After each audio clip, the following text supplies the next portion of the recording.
Esteemed faculty, CA Madhav Birla ji, Chairman Ahmedabad Branch, CA Harit Dhariwal, Coordinator for today, CA Sahil Kada, Senior members and my dear friends, welcome to this fourth day and a very important day for RERA series. Let's start the session with ICI motto. I request each one of you to place right hand on your heart for ICI motto.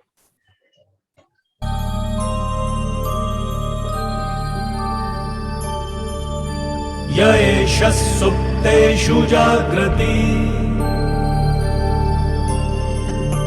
य एष सुप्तेषु जाग्रति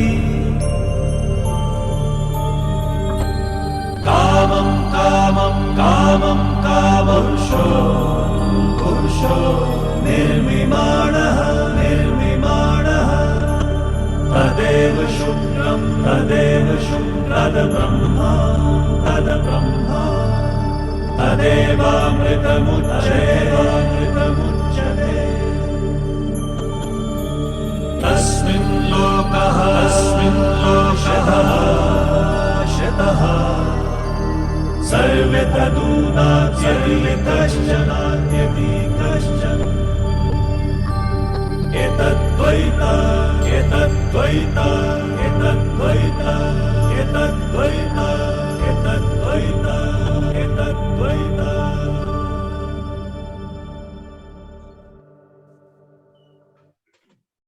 Welcome back. I would now request Chairman Ahmedabad Branch, CA Harit Dhariwal, to give his opening remarks. Thank you, Anjali. Very good evening to all the participants, respected faculty for this session, Madhav Birla, the coordinator Sahil and Ankit, and all the participants. And welcome to day 4 of this wonderful series. Today I will not take much of a time. I think you all are eager to hear Madhav bhai. But today's topic was very interesting on the complaints and as well as appeal under RERA. So I just want to tell you one thing. Let us whatever questions you have regarding this series, whatever questions you have had in the last 3 or 4 days, send it to us today. Tomorrow we have a group discussion wherein we have a few charter governments from outside the state who are going to deliberate on, let's say, on the Bangalore, on how Karnataka and Rajasthan RERA is taking place. But at the same time, we are also going to solve a lot of queries. So our own experts, Madhav bhai, Manan, they will be there tomorrow also. So in case you have any queries, please get back to us and we will try to cover it in tomorrow's session. With this, I again wish you all a very happy learning and over to Sahil for introducing Madhav bhai and then we will start the session. Thank you. Thank you, sir. CA Madhav ji have an overall experience of 13 years in the field of various positions. He is mainly into area of practice into RERA, where he is advising on RERA matters in various states like Gujarat, Maharashtra, Rajasthan. He has appeared before the Gujarat RERA Regulation Authority. He is working in the area of Consumer Protection Act, Corporate Law, Right to Information Act, Income Tax and GST. He had been served as a finance manager in Mumbai-based company and CFO in one of the listed company based in Ahmedabad. He has been member of website and newsletter committee of ICAI. He is a core member of RERA study group of WIRC of ICAI. He has been an author of a book of Gujarat RERA manual published by Taxman. He has been regularly delivering lectures at ICAI Ahmedabad, Bangalore, and ICSI Ahmedabad also. He has been a co-author of a book of e-filing guide on ITR Form 3 and 5 under RERA published by ICAI Ahmedabad.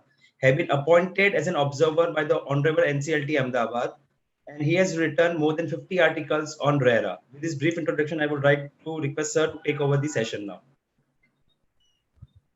Yeah, thank you. Thank you, Sahil bhai, for a brief introduction. Thank you, Ahmedabad branch, Harit bhai, Anjali Ben, Bishan bhai, Sunil Sangvi, and all committee members, Ahmedabad branch, for inviting and giving the opportunity to share my views. Hope I'm audible and my voice is clear, Sahil bhai, right? Yes, sir, it's clear. Yes, sir. Thank you, everyone, for giving the opportunity. Today, we are going to discuss some important aspects related to complaints and then appeals. I think in last 2 or 3 sessions, you must have all understood the basic concept of the RERA. And my earlier this fellow members and colleagues must have explained you. But little bit things or little bit provisions in respect of the RERA, some important definitions. Again, I'm going to cover here. I don't know how much it is covered earlier, but I will again touch upon this some important definitions. अब आप लोग ऐसा सोच रहे होंगे कि भाई हमने 2 दिन पहले ही जो चीज सीख ली है उसको वापस क्यों सीखने का है। तो there is a difference between the understanding also. अगर मैं सिंपल लैंग्वेज में ऐसा बोलूं तो जो कंप्लेन का मतलब क्या है, किसी से झगड़ा हुआ तो कंप्लेन हो रही है। अब कंप्लेन करनी है या नहीं करनी है, तो जो झगड़े की जड़ क्या है, जो अपन हिंदी में सिंपल लैंग्वेज में अगर बात करें तो जो मुद्दा, what is the matter of fight, झगड़े की जो जड़ है वो क्या है, उसको समझना बहुत इंपॉर्टेंट है। तो as far as the promoter is concerned, if we are advising our client who is being a promoter, and if we are representing any customer being an LOT, so what can be the ground where the complaint can be raised, or what are the grounds which we can take up to defend our client being a promoter? तो ये जो सारी चीजें हैं वो हम आज समझेंगे। So I'll share my screen.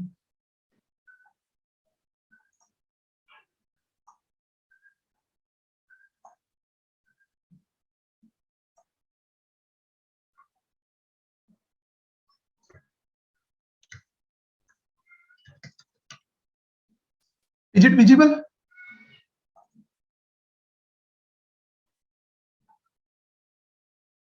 Sahil bhai, is it visible? The screen is okay. It is visible. Yeah, let me yeah. So friends, सबसे पहले आप लोगों ने रेरा फॉर्म 3 फॉर्म 5 देखा, रजिस्ट्रेशन अल्टरेशन देखा, पाठक सर ने अपना एक्सपीरियंस शेयर किया। बट सबसे पहले हम बात करेंगे रेरा। रेरा आया क्यों? तो मैं जहां तक मानता हूं यहाँ जितने भी पार्टिसिपेंट्स हैं, जो फेलो फ्रेंड्स है, they are must be doing a practice into RERA और are going to do the practice into the RERA. हो सकता है काफी रिलेटिव्स हों जो जिनके रिलेटिव फ्रेंड्स डेवलपर्स हों। तो फ्रेंड्स, मैं सबसे पहले ये जानना चाहूंगा कि ये रेरा आने का रीजन क्या है। So can we make it interactive? Can somebody give the answer? Is it possible? Sahil भाई, can we make during this session interactive? Sir, we can do that. If any member wants to answer, they can. So can anybody give the answer? What is the purpose behind the RERA? ये RERA आने का reason क्या है? I request all of you to make it interactive, so that would be the good learning and we will understand the basic concepts. और अगर basic concepts अच्छी तरीके से समझ में आ गया, so we will be able to advise our clients also. So I would like to hear from all the participants that what is the purpose of this RERA? आपने 3 दिन RERA का भी सीरीज हुआ है तो इतना थोड़ा तो क्लियरिटी आया होगा। So I want to listen from your side, please. If anybody can give the answer. Anybody is there? Anybody is raising their hands or interested? Anybody? No? Anyway, no. So the basic reason behind the RERA is that everybody is aware that before RERA, this RERA journey started in 2009 and it came into the picture in 2016. So it almost took 7 to 8 years in implementation of the RERA. तो RERA के आने से पहले क्या practice हुआ करता था?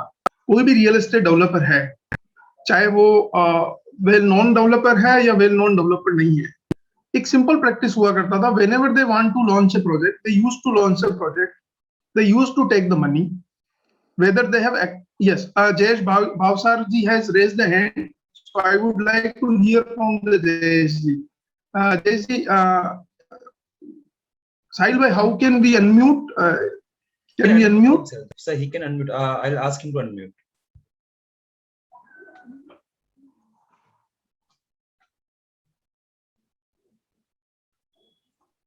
Jayesh bhai, you can unmute. I think you can. Yes, Yeah, he Jayesh can bhai, unmute directly. Yes, sir. yes. So Jayesh bhai, please give the answer. What is the purpose of the RERA? To protect the consumers or to protect the buyers' interest, sir. ठीक है sir, थोड़ा सा ये तो थोड़ा technical हुआ। अगर हम सिंपल शब्दों में अगर इसको बोलना चाहे तो आप कैसे एक्सप्लेन कर पाएंगे? वेरी सिंपल, एकदम सिंपल, कॉमन लेमैन की तरह अगर हम आप बात करें तो हम कैसे उसको एक्सप्लेन कर पाएंगे कि ये रेरा आने का जो पर्पज है वो क्या है, क्यों ऐसी जरूरत पड़ी? जो रियल एस्टेट सेक्टर में जो सर पहले 3 साल का बोलते थे, फिर 5 साल का होता था, फिर ये दिखाते थे, वो दिखाते नहीं देते थे, तो वो जो भी था उसको एक स्ट्रीमलाइन करने के लिए यानी पूरा एक रियल एस्टेट सेक्टर एक स्ट्रीमलाइन करने के लिए भी सर ये है। और बाहर का जो इंटरेस्ट है वो प्रोटेक्ट करने के लिए भी आया है सर। करेक्ट। तो जयेश भाई आपकी बात सही है, मैं अभी आपको म्यूट करता हूं। So the main reason was for this RERA that the earlier this sector, real estate sector, is very unregularized. To regulate this sector, क्या प्रैक्टिस हुआ करता था, प्रोजेक्ट आया, चाहे प्रोजेक्ट में अप्रूवल मिला या नहीं मिला, whether the real estate developer has acquired the land or not, if he has not acquired the land, whether he has entered into the development agreement with the landowner or not. Yes Divyang ji. So and जब project शुरू हो जाता था तो project completion का कोई fix time नहीं होता था, 3 year 4 year 5 year. Apart from that the major problem was that कभी भी कोई रियल एस्टेट डेवलपर अगर कोई प्रोजेक्ट में पैसा लेते थे तो they used to transfer, divert the money from one project to another project, and because of that जो पहला प्रोजेक्ट होता था वो स्टक हो जाता था। तो ये एक काफी सारी प्रॉब्लम्स थी और ट्रांसपेरेंसी नहीं थी। ट्रांसपेरेंसी इन द सेंस, ना तो प्रमोटर को ये पता होता था कि उसने यूनिट 1 से 2 को बेच दी, ना कस्टमर को पता होता था। So multiple sale of the single unit, single home, single commercial unit. So these were all the problems. To sort out these problems, the RERA came into the picture. So these are some basic problems were there when the real estate industry used to operate before the RERA. After the RERA, no doubt, lot of compliance are done by the promoter. So these are the basic problems. Now we will understand, because of the problem, what is the object of the RERA. So there are 4 basic objects of the RERA Act. First and important thing is, जो ये regularise sector नहीं है real estate sector, उसको regularise करने के लिए ये RERA लाया गया। दूसरा और इंपॉर्टेंट ऑब्जेक्ट जो है वो है ट्रांसपेरेंसी। जैसा कि मैंने आपको बताया कि ट्रांसपेरेंसी नहीं होती थी, एक यूनिट को मल्टीपल कस्टमर को सेल हो जाता था। Third and important thing is that to protect the interest of consumer in a real estate industry. For an important another object, the establishment of the regulatory authority. तो कोई भी अगर grievances है customer की या प्रमोटर की या agent की, तो वो ग्रीवेंसेस सॉर्ट आउट हो सकती है। So these are the 4 basic object of the RERA. So I will read the definition very quickly and then we will go ahead. अगर किसी को कोई क्वेश्चन है बीच में तो दे कैन आस्क, अगर टाइम परमिट तो I will give the answer, नहीं तो we will take the answer at the end of the session. And Harit भाई has already informed that even then after also some questions remains pending, we will give the answer tomorrow, or anyway the ICA Ahmedabad branch has launched this RERA help desk also, so we will give the answer there also. So the act to establish the real estate regulatory authority for regulation and promotion. So first and important object is regulation and promotion of the real estate sector, and to ensure sale of plot, apartment or building as the case may be, or sale of real estate project in efficient and transparent manner, and to protect the interest of consumer in the real estate sector, and to establish an adjudicating mechanism for speedy dispute redressal, and also to establish appellate tribunal, right? So these are the main object of the RERA, which is I have highlighted here. अब sir हम RERA की बात करें तो RERA एक बहुत छोटा act है, ठीक है। उसको अगर हम कंटिन्यूअसली पढ़ के बैठे तो शायद 2 या 3 दिन में वो रेरा एक्ट को हम पढ़ के we can start our own practice. अब हम रेरा की बात करें तो there are 10 chapters, 92 section, 42 definitions are there. So बहुत छोटा रेरा लॉ है। अगर हम गुजरात रेरा की बात करें तो रूल्स टोटल 5 है, 5 रेगुलेशंस है, सर्कुलर 29 है, ऑर्डर्स 53 हैं, 2 नए ऑर्डर अभी सितंबर में आए हैं, टोटल 4 गाइडेंस है, स्टैंडर्ड ऑपरेटिंग प्रोसीजर है 7। तो overall this RERA act is very easy and very short to understand. Now I would like to hear from the participants what are the important, we can say in 3 ये जो RERA act है उसमें कौन कौन लोग important है, ऐसा अगर हम समझने के लिए बात करें तो what are the 3 important aspects in this RERA? Can anybody give the answer? Then I will explain you that how to understand the RERA. From the participants, anybody can give the answer? Okay, so I'll explain you. There are 3 buckets of the RERA. अगर हम simple language में RERA को समझने जाएं तो there are 3 buckets of the RERA. First, builder. Even there is no definition of the builder, लेकिन हम general simple language में एक ही बात करते हैं, builder. Second, buyer. And third is broker. So there are 3 B's of the RERA. अब हम बात करते हैं इन 3 B को कैसे समझें. रेरा को समझने के लिए हम ये तीनों एंगल से, या बिल्डर्स, बायर और ब्रोकर के एंगल से इसको समझेंगे तो रेरा थोड़ा ज्यादा इजी वे में समझ में आएगा. तो अगर हम बिल्डर्स की बात करें जो कि रियल एस्टेट डेवलपर्स हैं, उसको अगर हमको समझना है तो रियल एस्टेट डेवलपर के पॉइंट ऑफ व्यू से registration part is there, which is explain by Manan भाई. बिल्डर्स को रजिस्ट्रेशन कराना पड़ता है प्रोजेक्ट के लिए. Then they have to do the regular compliances, quarterly compliances, annual compliances. Builders की, रियल एस्टेट डेवलपर्स की कुछ ड्यूटीज है. Section 11 talks about the duties. Then real estate developers के राइट्स भी हैं जो कि एक्सप्लेन सेक्शन 19 में किया गया है, बट बहुत कम किया गया है. अब हम बात करते हैं बायर्स की. अगर बायर्स के एंगल से हमको रेरा समझना है तो प्री बुकिंग, बुकिंग लेने से पहले हमको क्या चीज ध्यान में रखनी पड़ती है, बुकिंग होने के बाद क्या ध्यान में रखना पड़ता है, देन आफ्टर पोजीशन, कि हमको यूनिट का पोजीशन मिला, नहीं मिला, कब मिलेगा, कैसे मिलेगा. If we talk about the broker, so only 2 things are there, registration and duties. So by this way we can understand this RERA law. 3 buckets, तीनों buckets, builders, buyers और broker को हम समझ सकते हैं. कोई डेफिनेशन नहीं है बिल्डर्स की, बायर्स की, ब्रोकर्स की. I am talking about the particular words. There is no definition of the word builder, buyers and broker. Now these are the some basic part. अभी हम बात करेंगे कुछ डेफिनेशंस की. तो सबसे पहले इंपॉर्टेंट जो डेफिनेशन है वो है अलोटी की. तो ये अलोटी की डेफिनेशन आप सभी के स्क्रीन पे दिख रही होगी. इसको कोई पढ़ के या मुझे शॉर्ट में कोई एक्सप्लेन कर सकता है? I would like to hear from the participants. Again I am requesting you, make it interactive. It would be very good things that we will make it interactive and we will learn lot of things. Because हम definition पढ़ लेते हैं, हम अलोटी पढ़ लेते हैं, लेकिन उसका कहाँ लीगल, आज का जो टॉपिक है वो लीगल एस्पेक्ट्स पे है, कंप्लेंट पे है. तो हम जब तक लीगलिटी नहीं समझेंगे तब तक ना तो हम कंप्लेंट्स प्रॉपर वे में फाइल कर पाएंगे, या अगर रियल एस्टेट डेवलपर की तरफ से है तो ना हम उसको डिफेंड कर पाएंगे, ना ही हम अपील में अगर जाना है तो उस पॉइंट को कैसे आगे बढ़ाएंगे, unless and until we understand the terminology. So again I am requesting you, anybody can explain me this definition of the allottee. Anybody? चलिए कोई बात नहीं. I will read this definition, then I will explain. हम जब भी general बात करते हैं, कोई भी रेरा में प्रोजेक्ट की बात करते हैं, तो हमेशा हमारे दिमाग में एक ही पॉइंट आता है, होम बायर. करेक्ट? हम हमेशा होम बायर की बात करते हैं, जबकि होम बायर की कोई डेफिनेशन रेरा में नहीं दी गई है. तो रेरा में जो डेफिनेशन दी गई है वो है अलोटी की डेफिनेशन. अगर कोई पर्सन अलोटी है रेरा में तो वो रेरा के परव्यू में आ जाता है, ऐसा हम कह सकते हैं. So definition of the allottee is given under section 2 subsection D. Allottee in relation to real estate project means the person to whom a plot, apartment or building, as the case may be, has been. Now friends, I have highlighted here some points.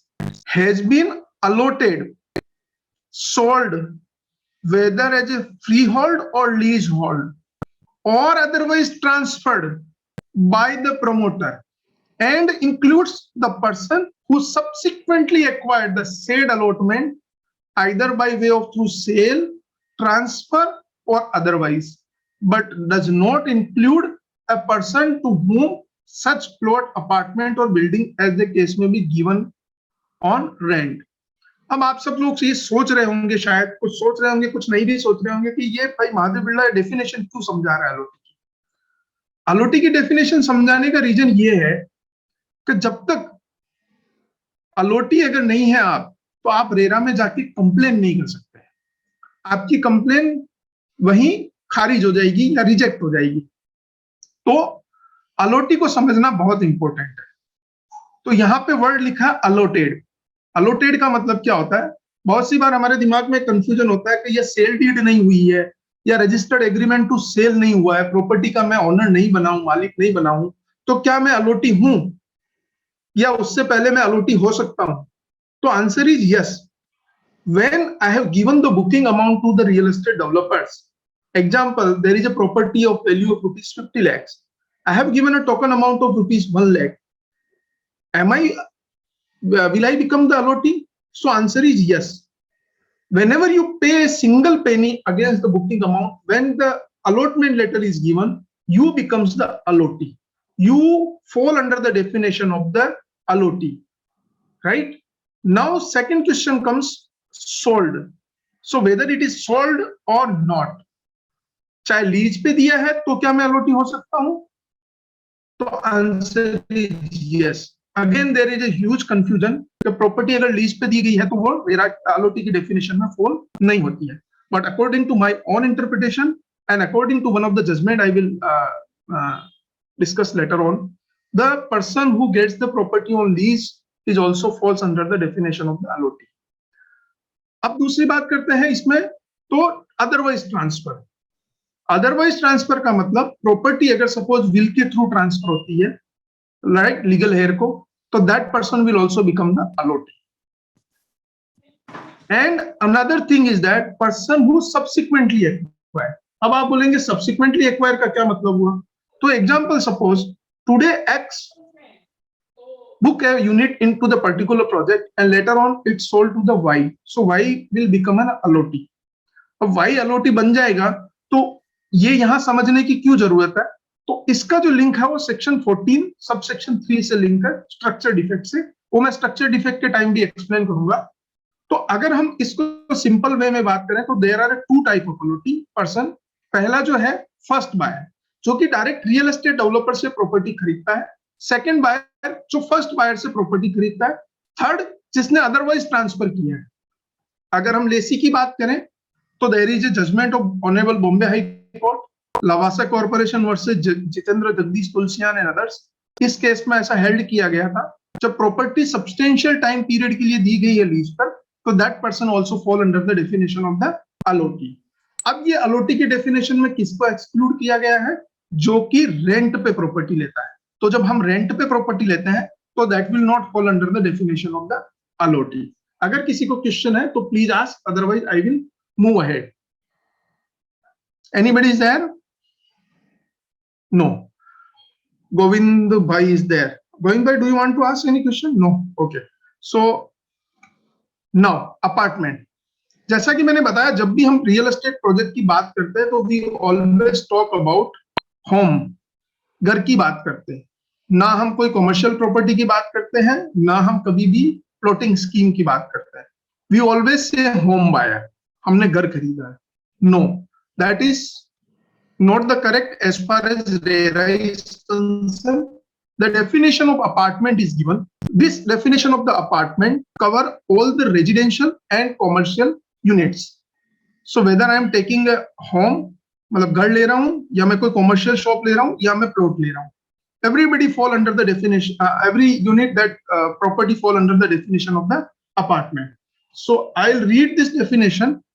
Apartment, whether called as block, chamber, dwelling unit, flat, office, showroom, shop, godown, premises, suite, tenement unit, or by any other names, means a separate and self-contained part of any immovable property.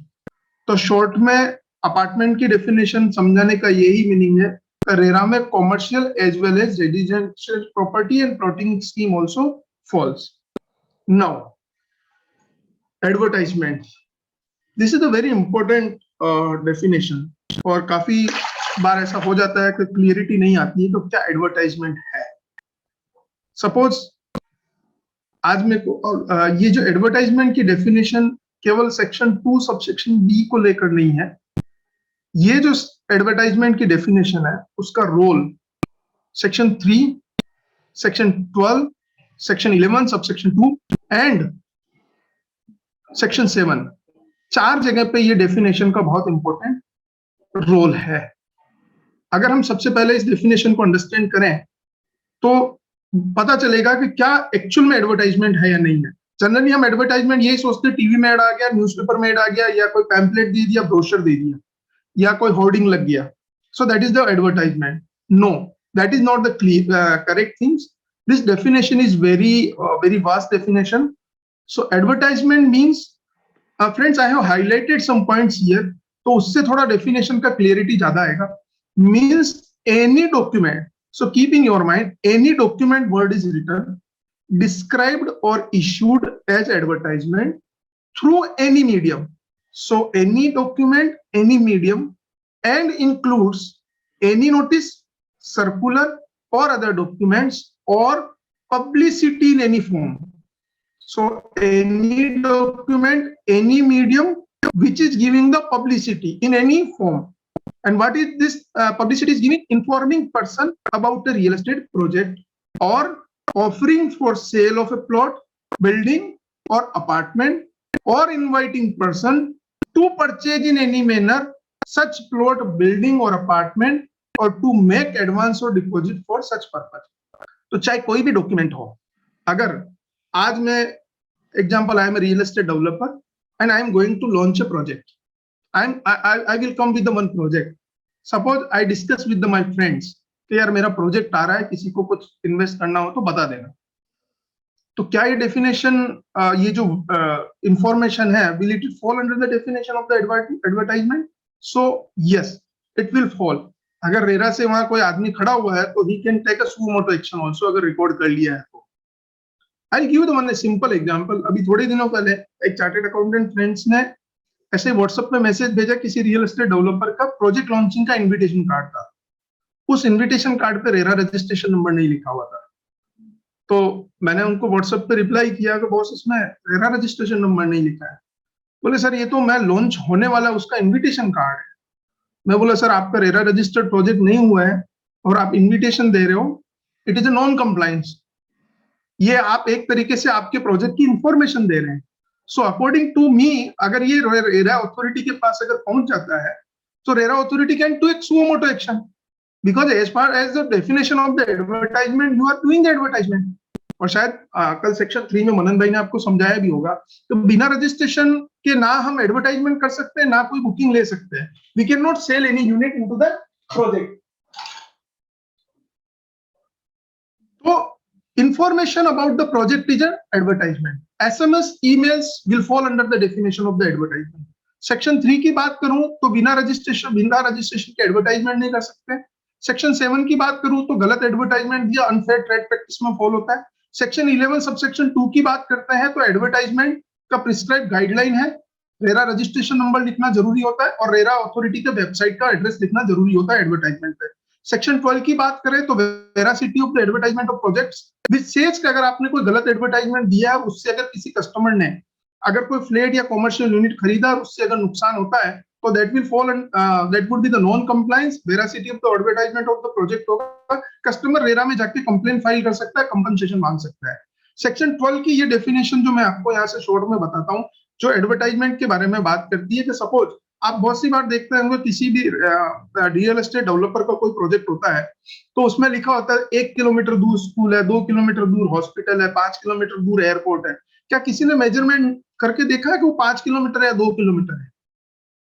अगर मैं unit लेके जाता हूं, मैं ये सोचता हूं कि मेरी ये जो स्कीम है मैं उसमें घर ले लेता हूं, मेरी बच्चे की स्कूल वॉकिंग डिस्टेंस पे है और मुझे पता चला कि मेरे को तो बाद में उसके लिए 2 व्हीलर या 4 व्हीलर खरीदना पड़ा, तो क्या मैं वो कंपनसेशन मांग सकता हूं? So according to me yes, that is called the veracity of the advertisement of the project. We generally we never think about that, and when we are advising our clients, in one of the my client when he before the registration he just share his brochure, he mention 5 kilometre दूर. मैंने बोला भाई साहब आपने इसको measurement किया है कि 5 किलोमीटर दूर स्कूल है? नहीं. बोले नहीं किया है सर, वो दिखाता है सही. मैं बोला या तो आप मेजर कर लो या इसको एडवर्टाइजमेंट से हटा दो. अगर किसी ने कंप्लेन करी है तो आपको बाद में उसका रिजल्ट नेगेटिव रहेगा. So when we are advising our client we should think कि एडवर्टाइजमेंट क्या है और उससे क्या लिटिगेशन क्रिएट हो सकता है. It is not only that the allottee is doing a complaint. एक बहुत अच्छा जजमेंट है बॉम्बे डाइंग का, जिसका भी ऑनरेबल बॉम्बे हाई कोर्ट ने भी रेरा अपीलेट ट्रिब्यूनल के अथॉरिटी को जो जजमेंट था, रेरा अपीलेट ट्रिब्यूनल का जो जजमेंट था उसको अपहेल्ड किया था. बॉम्बे डाइंग का एक लवासा प्रोजेक्ट था, नाम मैं भूल गया हूँ, बहुत बड़ा प्रोजेक्ट था बॉम्बे में। उसमें ऐसा ही एडवर्टाइजमेंट किया गया था 2012 में का आपको 8 एकड़ जमीन का एक बहुत बड़ा गार्डन मिलेगा, आपको इतनी इतनी फैसिलिटीज मिलेगी। उसके बेसिस पे काफी अलॉटीज ने प्रोजेक्ट में बुकिंग किया। बाद में पता चला प्रमोटर ने वो सब फैसिलिटी नहीं दे रहा है, तो they approach the RERA authority. RERA authority ने उनकी कंप्लेंट रिजेक्ट की। दे filed the appeal before the appellate tribunal. Appellate tribunal given the order, and that they said the promoter that this fall under the section 12 of the RERA, veracity of the advertisement project. आपने गलत advertisement किया, misguide किया customer को, आपको पैसा refund करना पड़ेगा। सो that is the importance of the advertisement. Section 11 subsection 2 की बात करें तो अपने गुजरात हाई कोर्ट का जजमेंट है, वडोदरा का प्रोजेक्ट है नारायणी का। उसमें आपने देखा होगा बॉम्बे रेरा अथॉरिटी ने ये सुओमोटो एक्शन लेके पेनल्टी इंपोज किया था 1,25,000 का। मैटर अपील में गया, वहां पे अपील में फाइन रिड्यूस होकर 75,000 रुपीज हुआ। मैटर हाईकोर्ट में गया, हाईकोर्ट ने पहले प्रमोटर के फेवर में जजमेंट दिया था with the interpretation of the word whether the advertisement should be, section 11 subsection 2 जो बात करता है कि ब्रोशर और एडवर्टाइजमेंट दोनों में आपको रेरा रजिस्ट्रेशन नंबर और रेरा अथॉरिटी का वेबसाइट का एड्रेस लिखना होता है। इस बेसिस पे then double bench of the honourable Gujarat high court given the decision in favour of the RERA authority, और जो पेनल्टी इंपोज की थी वो सेम रही थी। सो आई मीन टू से that when we talk about the complaints, we will talk about the appeal. What is the importance of this definition? So reason to explain this definition is that only that when we are advising our client, how we can protect our client, how we can give the advice to our client. So this is the important crux of this definition. Any question is there? You please raise your hand so you can speak. I'll wait for a second. क्योंकि बहुत important है ये, advertisement पे काफी judgements है, काफी अच्छी penalty लगती है। Good scope of professionals to litigate such type of matters and to save the money of our client also, and even when in our personal life also we can think of that. If some developers are misguiding us, then we can ask multiple questions of that, because we also go and buy the property, right? Anyway, there is no question. Now I'll explain the definition of the common area. अब हम common area की बात करते हैं। common area क्या है? अब आप पूछेंगे common area क्यों समझा रहे हैं यहाँ पे? तो common area में क्या होता है, वो एक बहुत बड़ा confusion है। बहुत सारी बार हमने देखा है कि रियल एस्टेट डेवलपर्स में जो भी डेवलपर प्रोजेक्ट एग्जीक्यूट करते हैं, पास्ट में ये प्रैक्टिस रहा हुआ है। नो डाउट रेरा आने के बाद ये प्रैक्टिस बंद हो गया है। सपोज कोई 5 या 7 ब्लॉक्स का कोई प्रोजेक्ट है जिसमें 5 या 7 बिल्डिंग है, 2 बिल्डिंग 3 बिल्डिंग कंप्लीट हो जाती है और कस्टमर को पोजीशन देना शुरू कर देते हैं रियल एस्टेट डेवलपर। उस केस में काफी सारी चीजें पेंडिंग रह जाती है, जैसे कि हम बात करें लिफ्ट की, स्टेयरकेस की, चिल्ड्रन प्ले एरिया, जिम्नेजियम, और कस्टमर जाके रेरा अथॉरिटी में कंप्लेंट करते हैं कि साहब पोजीशन दे दिया लेकिन कॉमन अमेनिटीज कंप्लीट नहीं हुई है। तो क्वेश्चन आता है, क्या वो कॉमन अमेनिटीज किस टाइम पे देनी है? तो इसके लिए कॉमन अमेनिटीज जो कि डिफाइन किया गया एज ए कॉमन एरिया, उसको अंडरस्टैंड करना बहुत जरूरी है। तो कॉमन एरिया में क्या फॉल होता है, आई विल एक्सप्लेन यू।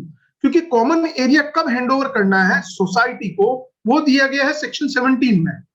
तो सेक्शन 17 के हिसाब से कॉमन एरिया हैंडओवर होगा सोसाइटी को।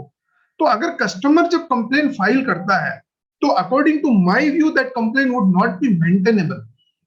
सो we can defend our client also and we can defend the customer also कि किस तरीके से कंप्लेन हमको फाइल करनी चाहिए। तो कॉमन एरिया की डेफिनेशन जो दी गई है सेक्शन 2 सबसेक्शन एंड में, the entire land for the real estate project. Second, staircase, lifts, staircase and lift lobbies, fire escapes, common entrance and exit of the building, common basement, terrace, park, play area, open parking area।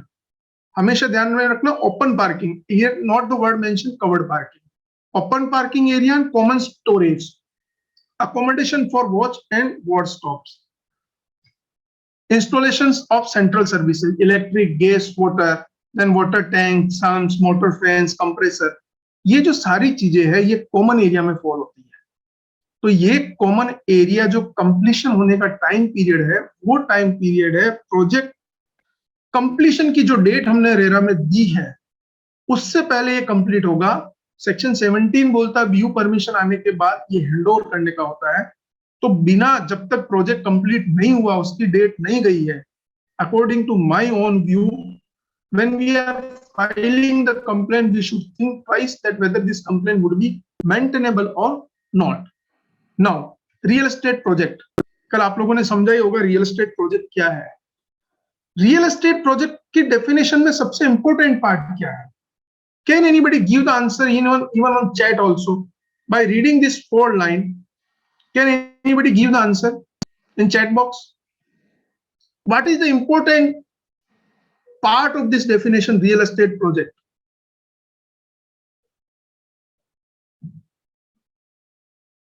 I request participants to just मुझे पता चलेगा कौन सुन रहा नहीं, तो ऐसा लगेगा कोई सुन नहीं रहा है. I request participants to just give the answer. What is the important part of this real estate project definition? Anybody is there? Okay. So the important part of this definition, हम जनरली देखते हैं कोई भी project होता है तो construction का काम होता है, राइट? कंस्ट्रक्शन का काम हो रहा है, हम बोलते हैं प्रोजेक्ट रन हो रहा है. लेकिन इंपॉर्टेंट पार्ट जो इस डेफिनेशन का वो है सेल. अगर कोई real estate project is not available for sale, then that project is not required to register.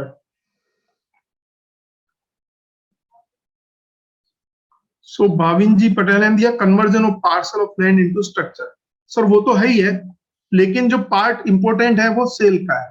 तो जो रियल एस्टेट प्रोजेक्ट की जो डेफिनेशन बोलती है वो यह कहती है, real estate project means the development of building और a building consisting of an apartments or converting an existing building or a part thereof into apartments, or the development of land into plots or apartment as the case may be, for the purpose of selling all or some of the said apartment. तो कोई भी real estate project है, अगर हम उसमें एक single unit भी हम सेल कर रहे हैं तो उस प्रोजेक्ट को रजिस्टर्ड कराना जरूरी है. अगर उस बिल्डिंग में किसी भी यूनिट को, किसी भी घर को या किसी भी कॉमर्शियल यूनिट को हम सेल नहीं कर रहे हैं, just and just we are giving on the rent, then that unit, that project is not required to be registered. So that is the important part of this real estate project. Now the definition of the carpet area. Carpet area का बहुत झगड़ा होता है. 2 feet जगह कम मिली, 2 feet जगह ज्यादा मिली, 5 feet जगह कम मिली, ज्यादा मिली, उसका बहुत झगड़ा होता है. Real estate developer always used to sell the unit on a sellable area. Sellable area. So, I forgot the terminology. So, generally जो कारपेट एरिया होता था, उसमें मार्कअप करके they used to sell, right? So, अब उसमें कितना markup किया है, उसका कोई फिक्स क्राइटेरिया नहीं होता था. Super built up area. So they used to sell the unit on a super built up area basis. However, after the RERA came into the picture, the concept of the super built up area is gone. Even unofficially, we must have observed that even the sale is done on the basis of the super built up area only, which is not the actual area we use. तो अगर हम RERA से पहले की बात करें तो वहां पे 3 चीजें पहले हुआ करती थी: super built up area, then carpet area, then construction area. तो सुपर बिल्ट अप एरिया वो होता था जिसमें एक्चुअल जो कारपेट एरिया उस पे मार्कअप हुआ करता था. कारपेट एरिया वो हुआ करता था जिसपे पूरा कंस्ट्रक्शन प्लस जो वॉल्स होती थी वो होता था. एंड देन जो बेसिक यूजेबल एरिया होता था जो हम नॉर्मली यूज करते थे. अभी कारपेट एरिया की डेफिनेशन के हिसाब से there is no concept of super built up area, right? Only whatever the area we are using, including the internal walls, that fall under, that is considered as a carpet area. So definition of the carpet area says, section 2 subsection ZK, carpet area means the net usable floor area of an apartment, excluding the area covered by the external walls, area under service shafts, exclusive balcony or veranda area, and exclusive open terrace area, but includes the area covered by the internal portion of walls of the apartment. अभी हम बात करेंगे, इसको थोड़ा practical explain करेंगे. यहाँ पे आप सबको ये शायद पिक्चर दिख रही होगी, ये कॉमर्शियल यूनिट का डायग्राम है. लेआउट है जिसमें दिखाया गया है कि भाई एक्सटर्नल वॉल क्या है, इंटरनल वॉल कौन कौन सी है, कारपेट एरिया कौन कौन सा होगा। तो अगर हम बात करें तो ये जितना भी पर्पल कलर में दिखाया गया है वो पूरा एक्सटर्नल वॉल्स है। जो इंटरनल वॉल्स है वो ग्रीन कलर में दिखाया गया है। तो ये जो इंटरनल वॉल है वो सारी कारपेट एरिया की डेफिनेशन में आती है। जो एक्सटर्नल वॉल्स है that will not fall under the definition of the carpet area. अगर हम इसको दूसरी तरीके से समझे तो दो रूम जिसके बीच में कनेक्टिविटी होती है दीवार की, अगर किसी हम फ्लैट का अगर लेआउट देखें तो ये समझिए ये दो रूम के बीच में जो ग्रीन वॉल दिखाया गया है उसका जो एरिया है वो कारपेट एरिया के अंदर फॉल होता है। पहले ये कंस्ट्रक्शन एरिया में फॉल होता था, ये अभी कारपेट एरिया की डेफिनेशन में फॉल होता है। पहले कारपेट एरिया उसको बोलते थे जो केवल हम यूज करते थे। अब इसमें जो बालकनी का एरिया है वो हटा दिया गया है और इवन जो कॉमन वरांडा वगैरह है वो भी उसमें हटा दिया गया है। सो ये डायग्राम से पिक्चर पूरा क्लियर होता है कि what is the carpet area. Promoter की डेफिनेशन आई थिंक मनन भाई must have explain, so I will not go through with it. Real estate agent, why real estate agent मैं समझा रहा हूँ यहाँ पे, the mediator, जो mediator होता है वो real estate agent होता है जिसको हम broker बोलते हैं। उसका जब हम किसी ब्रोकर के थ्रू अगर कोई यूनिट बाय करते हैं तो उसका जो रजिस्ट्रेशन नंबर है that is compulsory to be mentioned in the agreement to sell. That is things we should keep into the mind. तो जो रियल एस्टेट एजेंट है अगर उनके थ्रू हमने कोई प्रॉपर्टी बाई करी है उस प्रोजेक्ट में जो कि रजिस्टर्ड है under RERA, I am not talking about the जो हम पुरानी बिल्डिंग्स जो कि पहले की बनी हुई है सेकंड होम जो हम खरीदते हैं, I am not talking about that, only the project which is registered under the RERA. बहुत सी बार हम रियल एस्टेट एजेंट का काम करते हैं, उनका रजिस्ट्रेशन का काम करते हैं, but we never see that whether he has done any agreement with the real estate developer, whether that real estate developer has given the information about that real estate agent at the time of registering the project. So whether this जो real estate agent है जब वो अपना return file करते हैं तो वो उनकी कौन सी सेल अपने रिटर्न में दिखा रहे हैं और फिर उस रियल एस्टेट डेवलपर ने उनका रजिस्ट्रेशन डिटेल यहाँ दिया या नहीं दिया है, ये सारी चीजें एज ए मतलब बहुत सी बार हम लोग मिस कर जाते हैं। तो रियल एस्टेट एजेंट से related information we should always cross check. ये सेक्शन 3 है जो कि कल समझाया गया था, लेकिन मैं यहाँ इसलिए वापस 2 मिनट में समझाऊंगा। RERA authority takes the suo motto action. अगर हम एट प्रेजेंट सिनेरियो देखें तो जितनी भी कंप्लेंट्स है उसमें से 75% are related to suo motto action which is disposed by the RERA authority. Suo motto action कब लिया जाता है? एडवर्टाइजमेंट में रेरा रजिस्ट्रेशन नंबर, वेबसाइट का नाम नहीं है, जो फॉन्ट साइज है वो बराबर नहीं है सर्कुलर ऑर्डर के हिसाब से, रजिस्टर्ड नहीं हुआ प्रोजेक्ट, बुकिंग अमाउंट ले लिया, बेच दिया गया है। जब हम सीए सर्टिफिकेट देते हैं फॉर्म 3 तो उसमें मेंशन कर देते हैं कि इतना यूनिट पहले आ गया है। So we should keep into the mind that registration of project हुआ नहीं हुआ है। यहाँ पे इंपॉर्टेंट पार्ट जो है कंप्लीशन सर्टिफिकेट का है। काफी सारे प्रोजेक्ट अभी भी ऐसे हैं जिन्होंने कंप्लीशन सर्टिफिकेट नहीं आया बट रजिस्ट्रेशन नहीं कराया था। So whether the view permission is received और not, I will not go into detail of that thing. अभी मैं आपसे बात करता हूं जो रेरा अथॉरिटी रेरा लॉ जो आया है उसके थ्रू जो protection of the home buyer हुआ है, protection of the consumer in the real estate industry हुआ, वो कैसे हुआ है। तो आप सभी को पता है कि जब रेरा रजिस्ट्रेशन प्रोजेक्ट कराते हैं, क्योंकि हमने पहले समझा है कि क्या प्रॉब्लम्स थी, वो प्रॉब्लम का सॉल्यूशन क्या है, उस प्रॉब्लम के सॉल्यूशन के बाद भी क्या देयर इज अ ट्रांसपेरेंसी और not. So the promoter has to give the declaration, form B हम फाइल करते हैं, right, ownership of land of the property. Section 4 subsection 2 subsection L A बोलता है कि promoter has to give the undertaking that the title of the property is clear. Then after bank loan, there is no encumbrances. If the encumbrance is there, then they have to give the encumbrance certificate. They have to give the clear title. Section 18, subsection 2 talks about that clear title of the property. Then the promoter has to give the undertaking for the timely completion of the project. अगर वो नहीं हुआ है, तो for the delay, we can go and file the complaint before the RERA authority for the interest on delay possession. We can seek a compensation also. diversion of the money, the promoter has to give the undertaking that 70% of the money will be utilized for the construction of the project, and whatever the compliance in relation to the project is there, that promoter has to comply and he has to give the undertaking that वो सारी जो compliance है वो timely हो जाएगी. अब हम बात करते हैं क्या ड्यूटीज है प्रमोटर की, और ये ड्यूटीज अगर फुलफिल नहीं की जाती है तो उससे लिटिगेशन क्रिएट होता है, मतलब कंप्लेंट्स जो प्रमोटर के एंगल से, not only complaints by the allottee, even the RERA authority also takes the suo motto action. तो सबसे important part is the quarterly updation, जिसको हम देखते हैं जब हम कंप्लायंस पार्ट करते हैं तो क्वार्टरली रिटर्न भी फाइल. क्वार्टरली जो रिटर्न फाइल करते हैं उसमें हमको क्या कंप्लायंस करना पड़ता है, list of number and type of the apartment और प्लॉट बुक, हमने कितने यूनिट बुक किए हैं नहीं किए हैं, कितने गैरेज बुक किए नहीं किए हैं, कितनी जो अप्रूवल्स पेंडिंग है वो अगर आ गई है तो उसका स्टेटस हमें क्वार्टरली रिटर्न के टाइम पे अपलोड करना पड़ता है. Then what is the status of the project, कितना काम हुआ है physical construction. So we give the form 1, 2, 3 at the time of quarterly return. It's reflect the status of the projects. तो these are the quarterly compliance. अगर वो quarterly compliance नहीं हो रही है तो RERA authority takes the suo motto action. They impose the penalty.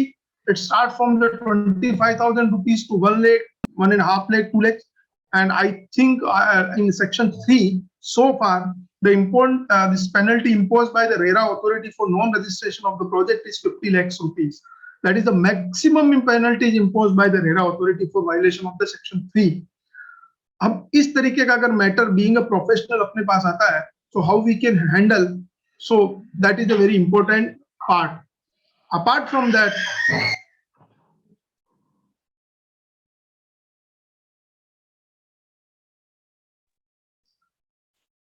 so this is the very important things being a chartered accountant, because we can appear before the RERA authority and the RERA appellate tribunal. So we should know the each and every aspects before we handle any matter. Then this is the secondary compliance advertisement. I have explained already. Section 11, subsection 2, which talk about the RERA registration number and website address of the RERA authority on advertisement or prospectus issued or published. ये जो और word लिखा है इसी को लेकर matter high court तक चला गया है. So we can think that what opportunity are there before us. Now what information जो मैंने बताया आपको कि जब being an allottee if you are going to buy book any unit then it is duty of the promoter. वो जब भी कोई भी बुकिंग के टाइम पे या issuance of the allotment letter अगर कोई कस्टमर आता है तो they have to give a sanction plan, layout plan, specification of the project, stage wise time schedule of the project, जिसको हम गैंट चार्ट बोलते हैं, जो कि I think RERA authority has started implementing this Gantt chart. However officially it is not implemented so far. There is no circular order which talks about the implementation, but I think I heard that RERA authority asked about the Gantt chart which talks about the stage wise time schedule of the project. So when we are as a customer, we should ask this information from the promoter. If promoter do not provide, obviously we can go and file the complaint before the RERA authority. Another important part, to obtain a completion certificate and to make it available to allotee. To obtain a lease certificate, providing and maintaining of the essential services on reasonable charge. ये बहुत बड़ा important point है कि project खत्म हो गया, handover नहीं हुआ है, तो ड्यूटी किसकी बनती है, मेंटेनेंस की. सो it is given providing and maintaining of the essential services on reasonable basis till taking over of maintenance by the association of the allottee. अब दूसरा क्वेश्चन ये भी आता है, लिटिगेशंस में काफी सारी सोसाइटीज की कंप्लेंट्स होती है, मेंटेनेंस का पैसा ले लिया गया है, प्रमोटर ने उसी पैसे को खर्च करके सोसाइटी मेंटेन की है, तो that becomes a part of again complaint. क्या वो कर सकते हैं या नहीं कर सकते हैं?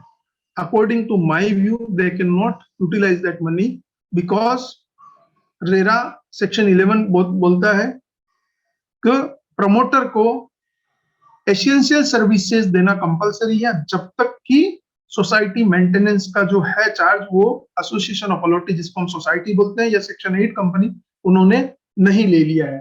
तो ये भी काफी सारे इश्यूज आते हैं कस्टमर की साइड से और प्रमोटर के एंगल से. Important part is that formation of an association of allotee. अब हम बात करते हैं कि ये जो प्रमोटर की ड्यूटी है या allotee की ड्यूटी है. बहुत सी बार कंप्लेंट्स होती है कि रेरा अथॉरिटी में कि भाई प्रमोटर ने एसोसिएशन ऑफ allotee नहीं बनाया है. अब हम अगर हमारे क्लाइंट को डिफेंड करना है या हमारे क्लाइंट को इस नॉन कंप्लायंस से बचाना है तो उसके लिए हमें क्या करना चाहिए. एज पर द प्रोविजन जब मेजर बुकिंग हो जाती है तो प्रमोटर को सोसाइटी बनाना पड़ता है. लोकल लॉ के हिसाब से लोकल लॉ बोलता है गोफा. गोफा में रूल 8 बोलता है application to the registrar for registration of the cooperative society और the company as the case may be within 4 months from the date of on which maximum number of person required to form such organization have taken place. तो जितनी minimum requirement है society बनाने के लिए, it is I think number 11% are required. तो उनका local law के हिसाब से है कि अगर 11% ने बुकिंग ले लिया है तो उसके 4 महीने के अंदर एप्लीकेशन करना कंपलसरी है. अगर नहीं है तो with in a period of 3 months of the majority of the allotee book the apartment, right? So this is the way. अब हम अगर प्रमोटर की बात करें, उनको अगर नॉन कंप्लायंस से बचाना है, लिटिगेशन से बचाना है, तो it is always advisable that we intimate to the allotee. जब उन्होंने बुकिंग ले लिया तो officially by way of letter that please come forward and form an association, because section 11 says that promoter is to enable the formation of the society. It is not the primary duty of the promoter to make a society unless and until allotee comes forward and they sign all the documents and the society is formed.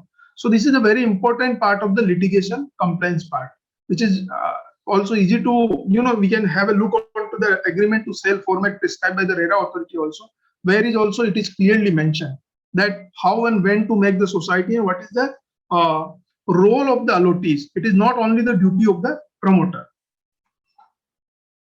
Execution of the conveyance deed for apartment in favor of the allotee for undivided proportion of the title in the common area to association of the allotee.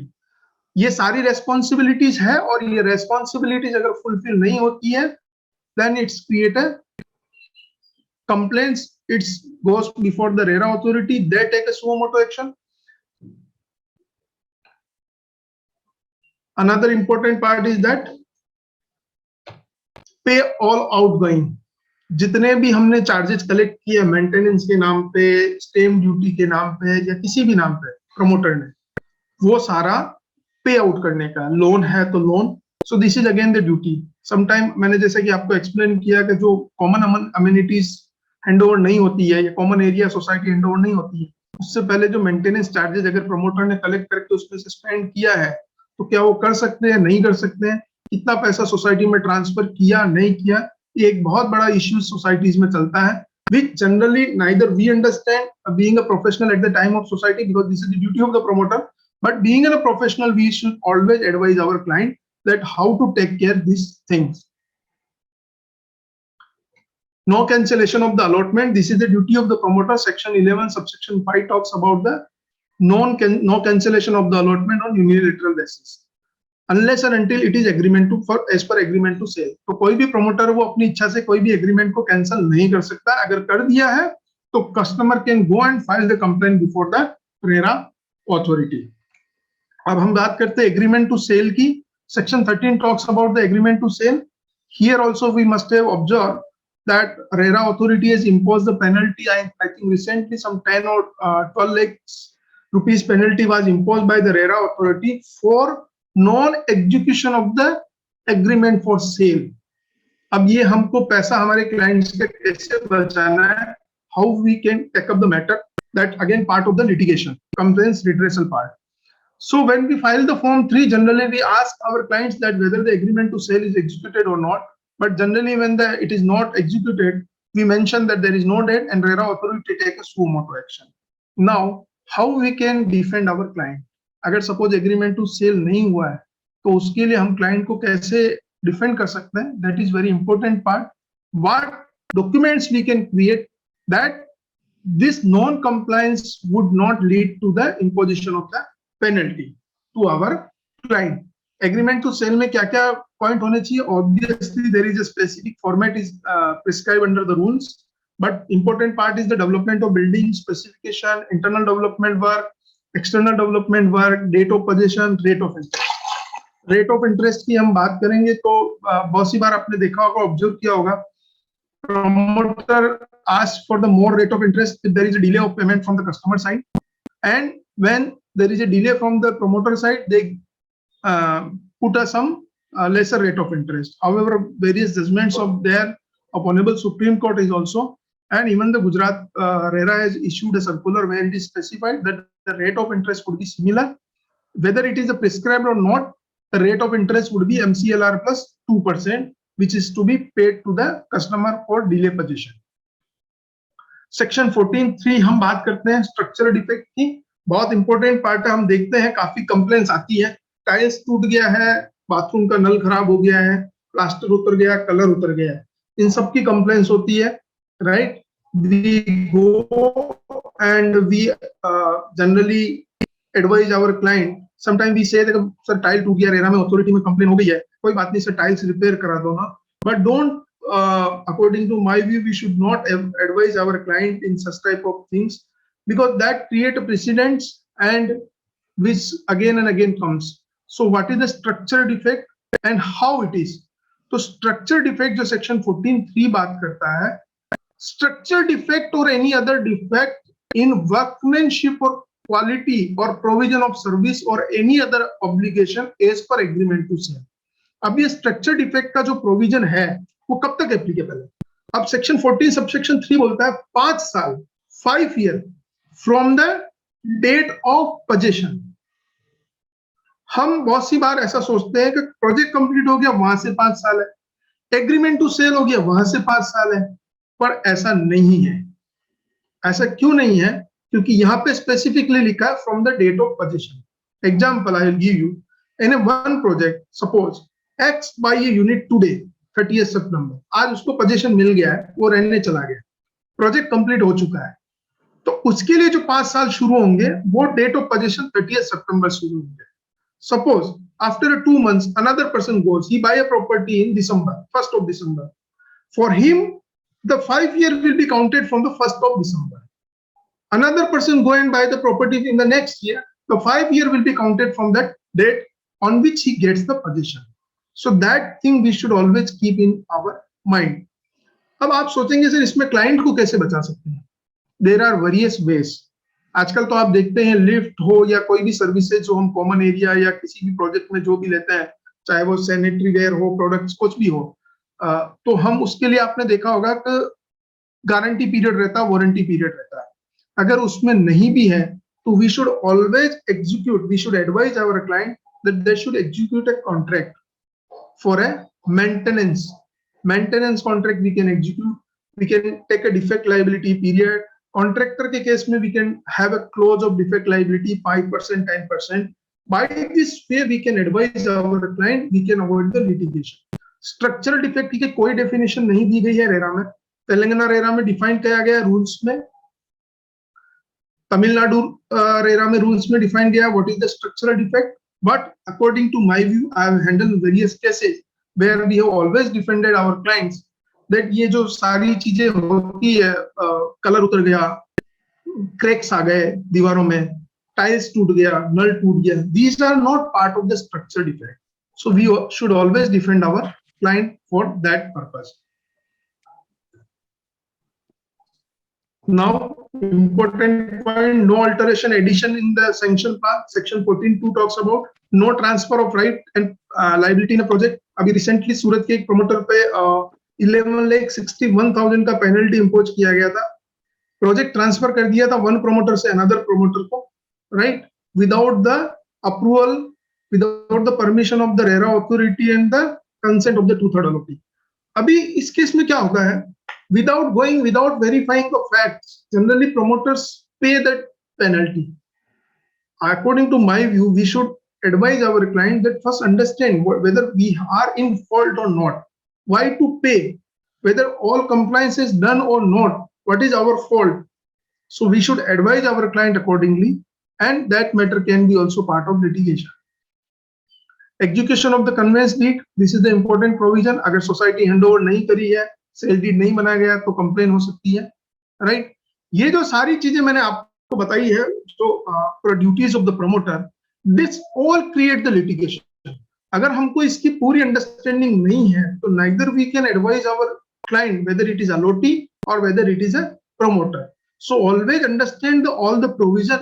Then obviously, if you are appearing before the authority either on behalf of the allotee or either on behalf of the promoter, you can raise a good valid point before the RERA authority.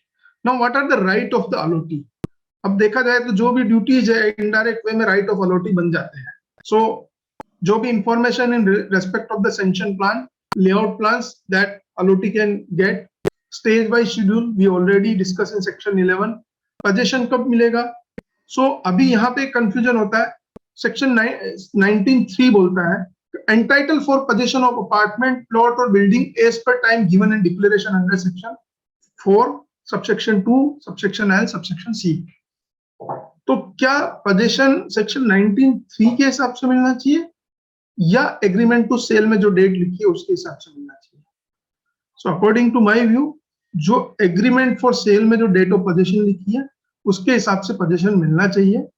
Section 19 subsection 3 वो है जब कोई date नहीं लिखी गई है agreement to cell में, तो ये सेक्शन 19 सबसेक्शन 3 एप्लीकेबल होता है. और ये इंपॉर्टेंट इसलिए है कि whether the allottee want to continue with the project, so whether he want to not continue with the project, whether he want the interest for delay, whether he want the compensation as per the section 18. So that is the important here. Name of the refund, subsection 19 subsection 4, section 19(5) talk about the entitled to have a necessary document and plan including that of common area after handing over the physical possession. Section 19 subsection 6, 7, 8 talks about the allotee and promoter can mutually reduce the share in expenses and interest for delay payments. So, ये सारी चीजें तो हो गई rights and duties. Rights हो गए, duties हो गए प्रमोटर की, राइट्स हो गए अलॉटीज की. अभी क्या ड्यूटी है अलॉटी की?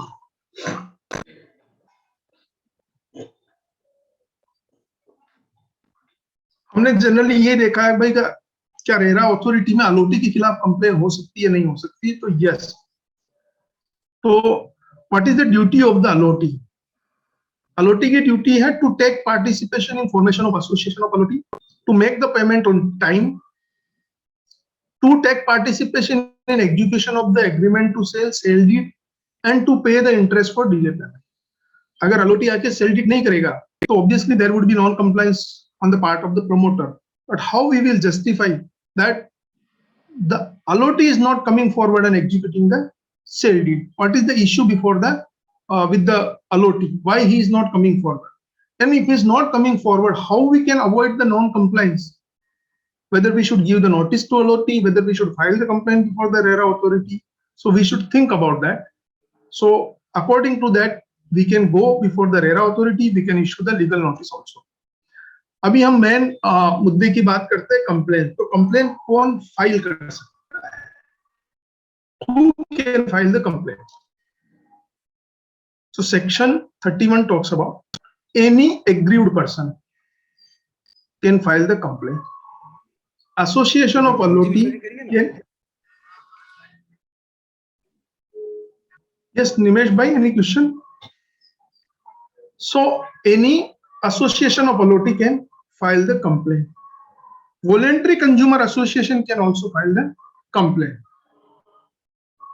अब इसमें से सबसे बड़ा इंपॉर्टेंट पार्ट है वो एसोसिएशन ऑफ अलॉटी का है. Who is the association of allottee? Order 13, order 18 of the GujRERA talks about the formation of association of allottee. का एसोसिएशन ऑफ अलॉटी जो है वो किस तरीके से बनेगा? सेक्शन 8 कंपनी और कोऑपरेटिव हाउसिंग सर्विस सोसाइटी, ये दो ही तरीके हैं जिससे एसोसिएशन ऑफ अलॉटी बनाया जा सकता है. क्वेश्चन ये आता है कि क्या ये दो एसोसिएशन के अलावा अगर किसी और तरीके से एसोसिएशन ऑफ अलॉटी बना के कंप्लेंट फाइल की गई है तो क्या वो मेंटेनेबल है या नहीं है?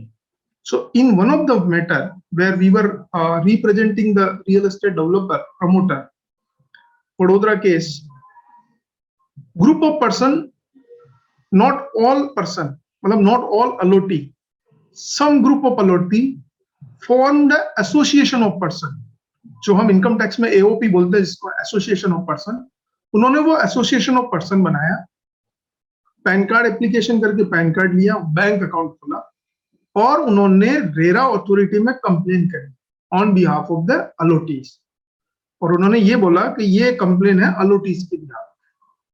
We appeared on behalf of the promoter, we raised the objection, we said that this association of person is not an association of allotee as per the RERA, so this complaint is not maintainable. क्योंकि अगर देखिए ऐसे तो कोई भी जाके complain कर सकता है, राइट? कंप्लेन सेक्शन 31 बोलता है कि कोई भी agreed person, association of allottee या वॉलंटरी कंज्यूमर एसोसिएशन. तो रेरा अथॉरिटी ने जो हमारा ऑब्जेक्शन था उसको रिजेक्ट कर दिया और उन्होंने ऐसा ऑर्डर दिया कि नहीं, ये एसोसिएशन ऑफ पर्सन है, वो कंप्लेन फाइल कर सकता है और हम आपका ऑब्जेक्शन रिजेक्ट करते हैं. We went before the appellate tribunal. Appellate tribunal has given the order that this association of person is not as per the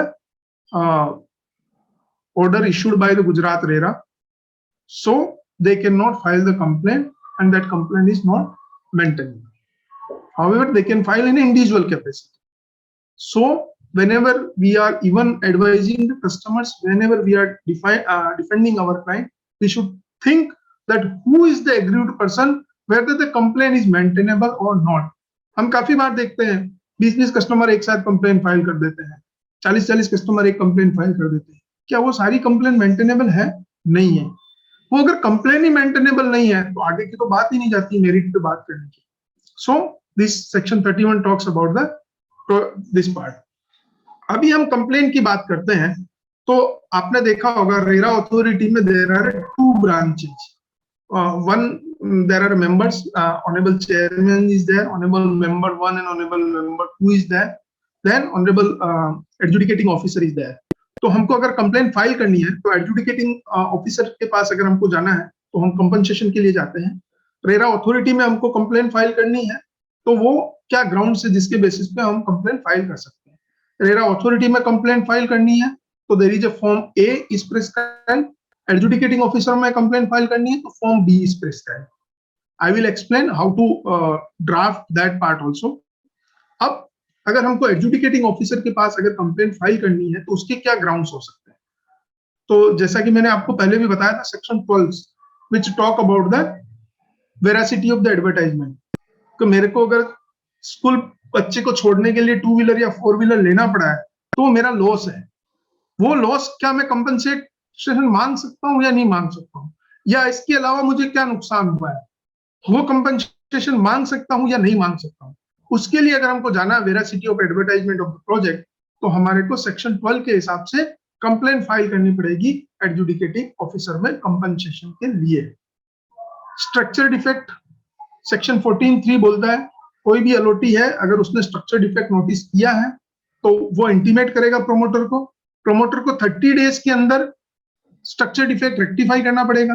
अगर नहीं किया जाता है तो allottee can file a complain before the RERA authority adjudicating officer. Adjudicating officer के पास compensation के लिए file हो सकता है. डिले पोजीशन हुआ है तो उसमें अगर कंपनसेशन लेना है तो obviously we have to go and file the complain before the adjudicating officer. Refund and interest adjudicating officer. RERA authority में अगर कंप्लेन फाइल करनी है तो क्या क्या ग्राउंड हो सकते हैं. पोजीशन नहीं मिला है टाइम पे, एग्रीमेंट टू सेल नहीं हुआ है, टाइटल डिफेक्ट है, सेल डीड नहीं हुआ है, poor quality of construction, any other issue, we can go and file a complaint before the RERA authority. Now complain किसके खिलाफ फाइल की जा सकती है. जनरली हम हमेशा ये सोचते हैं रियल एस्टेट डेवलपर के खिलाफ हमको कंप्लेन करनी है उसके अगेंस्ट में. सो that is not the correct. Complain can be file against the allotee also. Complaint can be filed against the real estate agent also. Complaint can be filed against the real estate developer also. Now, what is the way? What is the method? Online and offline. दोनों तरीके हैं complain file करने का. Offline भी आप complain file कर सकते हैं, ऑनलाइन फाइल कर सकते हैं। जब आप ऑनलाइन फाइल करते हैं तो आपको साथ में जो कंप्लेन है वो अटैच करके, रिलेवेंट डॉक्यूमेंट आपको अटैच करके अपलोड करने होते हैं। ऑफलाइन कंप्लेन फाइल करना पड़ता है, सामने वाली पार्टी को कॉपी सर्व करनी पड़ती है with the speed post that proof we have to submit before the RERA authority that we have served the complaint to the opponent. Now, what is the composition of the RERA authority? So again, I told you that there is a 2 branches. Chairperson is there, member 1 and member 2 is there. Adjudicating officer is there. What is the qualification of the adjudicating officer? He must be a district judge or retired district judge. Chairperson must be having an experience of 20 years. Members must be having an experience of 15 years in the field of urban development, housing, real estate development, infrastructure, economics, etc. Whether this RERA authority is a judicial or a quasi-judicial body. So this RERA authority is a quasi-judicial body like NCLT or consumer court. Members in the RERA authority are non-judicial officers, while the adjudicating officer is a judicial member. Power of RERA authority, section 35 talks about the power of RERA authority. Where the complaint is made by the executive person or suo motu, authority have a power of civil court, where the authority can do following acts: discovery and production of books of accounts and other documents, summoning and enforcing the attendance of the person and examining them on oath, issuing commissions for the examination of witness or documents, any other matter which may be prescribed. अब मैं इसका एक simple example आप लोगों को समझाऊंगा। हमारे एक मैटर में we were on behalf of the allotee, we were representing the allotee.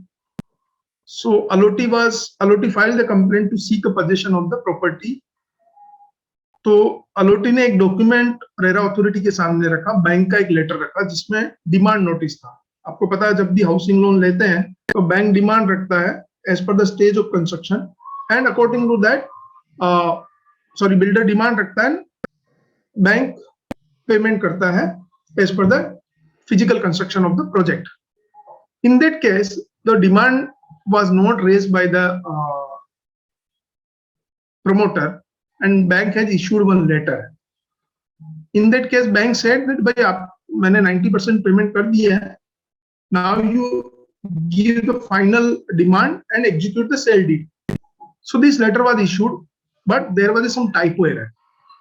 So the developer raised the objection and said that this is the fact document, this is created by the allotee on himself, so this is not issued by the bank. So what RERA authority can do? RERA authority they issued the summon to branch manager. Branch manager state bank of India Rajasthan में, उनको समन issue किया और उनको बुलाया RERA authority में Ahmedabad Gandhinagar. Bank manager को वहां आना पड़ा. उन्होंने वहां पे बताया कि ये जो डॉक्यूमेंट दिया वो बैंक ने ही दिया, टाइपो एरर है, उसके बदले में उन्होंने दूसरा डॉक्यूमेंट दिया और ये डॉक्यूमेंट ये जो स्टेटमेंट है उन्होंने एफिडेविट पे दिया.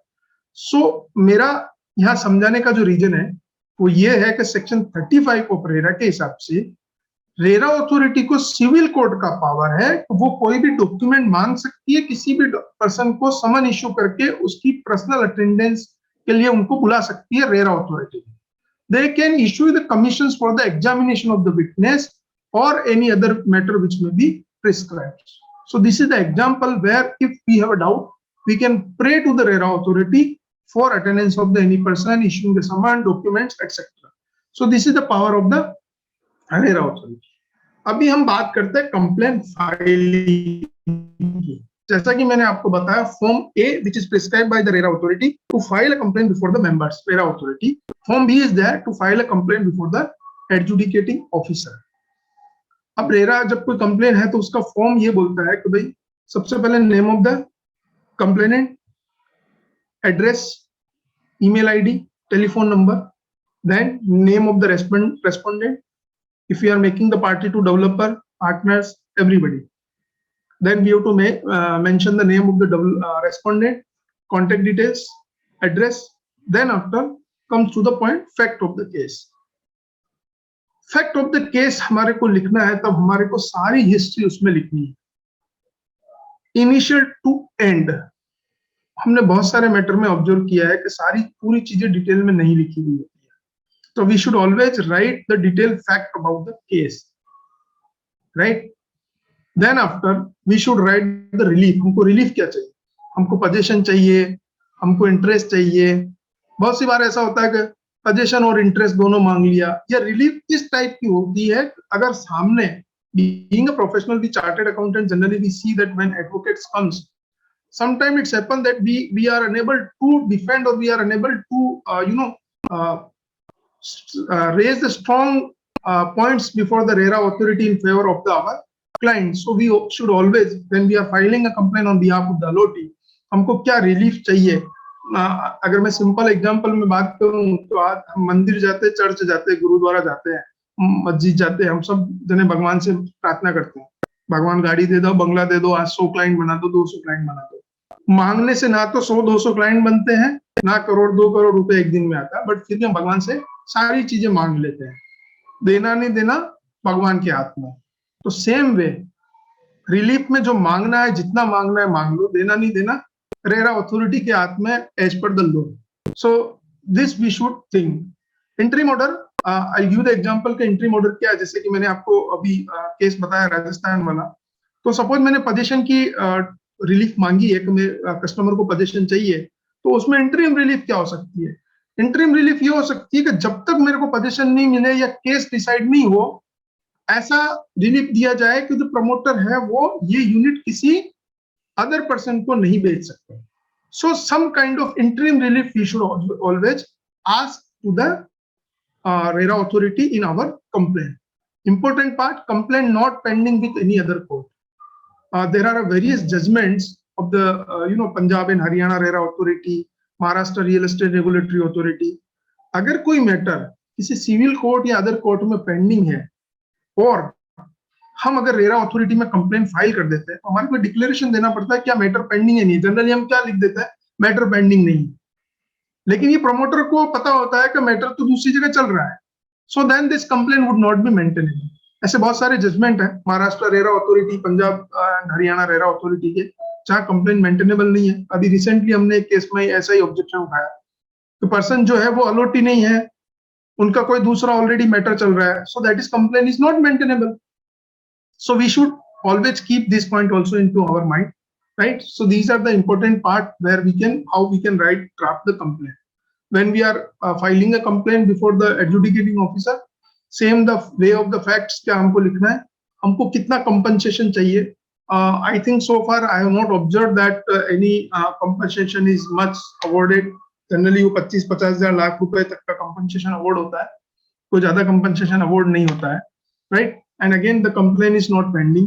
Adjudicating officer section 71 provision talks about that अगर हमने section 12, 14, 18 और 19 के हिसाब से अगर कंप्लेंट फाइल कर रहे हैं और वो कंप्लेंट अगर ऑलरेडी कंज्यूमर कोर्ट में है और हमने अगर यहाँ कंप्लेंट रेज कर दी है, तो वो कंप्लेंट मेंटेनेबल नहीं होगी। कस्टमर को पहले कंज्यूमर कोर्ट से कंप्लेंट विड्रॉ करनी पड़ेगी, उसके बाद रेरा अथॉरिटी में कंप्लेंट फाइल, मतलब एडजुडिकेटिंग ऑफिसर में कंप्लेंट फाइल करनी पड़ेगी।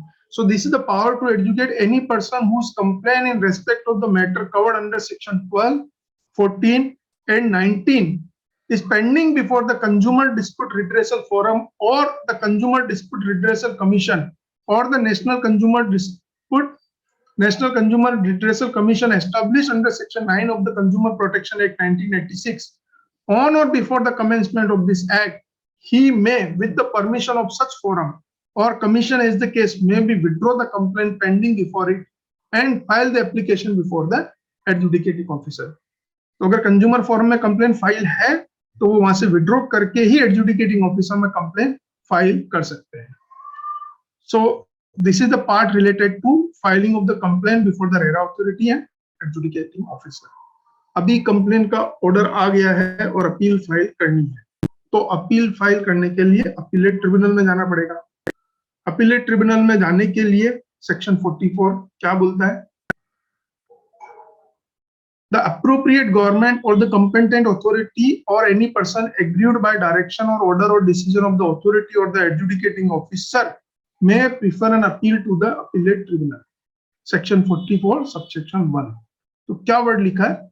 Appropriate government, competent authority or any person aggrieved by order or decision of the authority appeal file कर सकता है. अपील कब फाइल करनी है? ऑर्डर आने के 60 दिन में. बहुत सी बार हम देखते हैं रेरा अथॉरिटी की वेबसाइट पे हमको ऑर्डर पता चल जाता है, फिजिकल हार्ड कॉपी आती है, उसके 5 दिन 7 दिन या 10 दिन में सर्टिफाइड कॉपी जो कि आती है with the signature and original copy. अभी क्वेश्चन ये आता है कि ये जो 60 डेज है वो कहां से काउंट होंगे? जिस दिन ऑर्डर पास हुआ है उस दिन से, या जिस दिन कॉपी आई है प्रोमोटर को या अलॉटी को उस दिन से? So my own view is that when we received the certified copy of the order, from that day 60 days start. बहुत सी बार हमारे को कॉपी ऑनलाइन देख के हम देख लेते हैं ऑर्डर पास हो गया है और हमको ये लगता है कि 60 दिन में हमको अपील फाइल करनी है, which is I think not correct. unless and until we get a certified copy of the order, 60 days will not be counted. 60 दिन के बाद क्या अपील फाइल हो सकती है? Yes, if it is permitted by the appellate tribunal. As per the provision of section 44(5), subsection 5, sorry, appeal जो है वो 60 डेज में डिस्पोज ऑफ करनी होती है. अब इस एक अपील का इंपॉर्टेंट पार्ट ये है, सेक्शन 43(5) बोलता है जब अपील फाइल कर रहे कोई पेनल्टी या इंटरेस्ट इंपोज किया गया है तो minimum 30% amount is to be deposited before the appellate tribunal. पहले जब अपीलेट ट्रिब्यूनल जो डेजिग्नेटेड अपीलेट ट्रिब्यूनल था, if you remember, food safety appellate tribunal was designated as a appellate tribunal in the state of Gujarat. Now, after filing the PIL by Advocate Nipun Singhvi, the permanent appellate tribunal was established by the state of government of Gujarat. In that case, previously the appellate tribunal was little bit flexible according to my experience. Now that newly appointed tribunal is strict on that, and when we are filing the appeal, we have to deposit a minimum 30% amount or demand, or which is the direction given by the appellate tribunal. So then only we can file the appeal, and that appeal would be maintainable. अगर हम बात करते हैं composition of the appellate tribunal की, तो again there are 3 persons: chairperson, judicial member, and technical member. What is the qualification of the chairperson? High Court of the judge, whether he is a sitting or retired judge. Judicial member must be with experience of being a judicial officer for 15 years, members of Indian Legal Services and additional secretary, or he must have a experience of 20 years in the real estate matter, and the person who is advocate can be qualified as a judicial member. अभी ये जो मैंने red में लिखा है Indian legal services का, तो Neelkamal realtor suburban private limited and another versus union of India, honourable Bombay high court struck down one of the qualification for appointment of the judicial member.